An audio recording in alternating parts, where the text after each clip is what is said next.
La opinión de los especialistas sobre los temas de actualidad. Esta es La Editorial. La Editorial.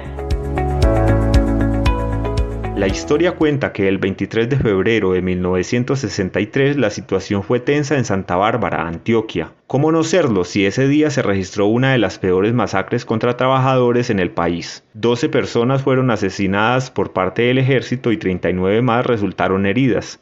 Los trabajadores llevaban un mes en huelga y la empresa y el gobierno no habían cedido a las peticiones del sindicato que querían un incremento en el salario, tal como había sucedido en otras partes del país. Desde inicios de la huelga, el entonces gobernador del departamento de Antioquia, Fernando Gómez Martínez, había ordenado que el ejército se desplegara en los predios de Cementos El Cairo para controlar el orden público. Después, los soldados empezaron a conducir las volquetas para sacar las materias primas. Significó eso que a pesar de la huelga la empresa siguió produciendo, pero los trabajadores y la comunidad se cansaron del tema y bloquearon en varias ocasiones las salidas de las volquetas, y eso fue lo que pasó esa tarde del 23 de febrero. Los trabajadores y otros vecinos se acostaron en la carretera. El ejército empezó desalojándolos a punta de bayoneta y posteriormente con disparos, y eso ocasionó la tragedia.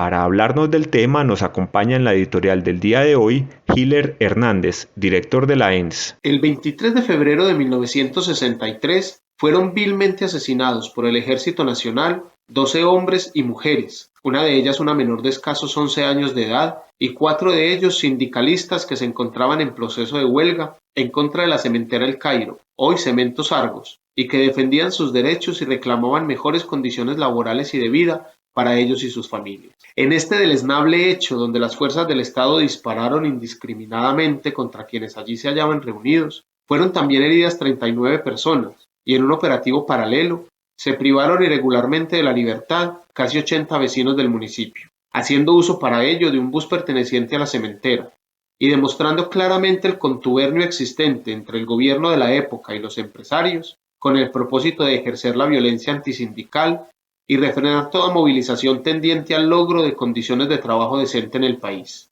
Hoy, 60 años después, los afiliados de Sutimac, el Sindicato Único de Trabajadores de la Industria de la Construcción, la Academia y las organizaciones de la sociedad civil, entre ellas la Escuela Nacional Sindical, mantienen viva la memoria de los mártires de ese fatídico 23 de febrero, quienes a la fecha hacen parte de los más de 3.479 sindicalistas exterminados por defender no solo sus derechos, sino los de todas y todos los colombianos. Actualmente en el gobierno del cambio se propone un proyecto integral de paz total. Sin embargo, no es posible hablar de paz sin memoria, no es posible hablar de paz sin trabajo decente, pero aún más se requieren efectivas acciones de reparación donde el movimiento sindical, las familias de las víctimas y la sociedad sean efectivamente restauradas de manera integral y se reconozca la responsabilidad de quienes por años han usado la fuerza, incluso desde el Estado, para vulnerar los derechos humanos laborales de trabajadores y trabajadoras, más específicamente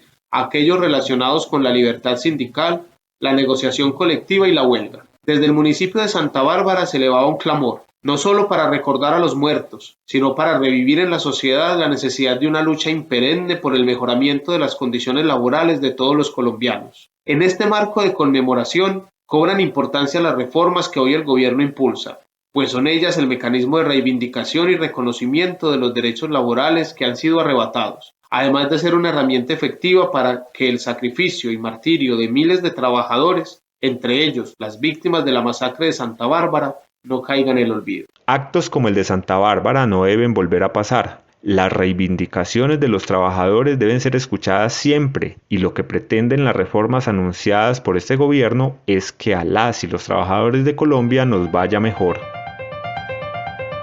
Este programa es producido por la Escuela Nacional Sindical con el apoyo del Sistema Informativo de Sintra Unicol. Escúchelo por CIS Radio o por su plataforma digital preferida.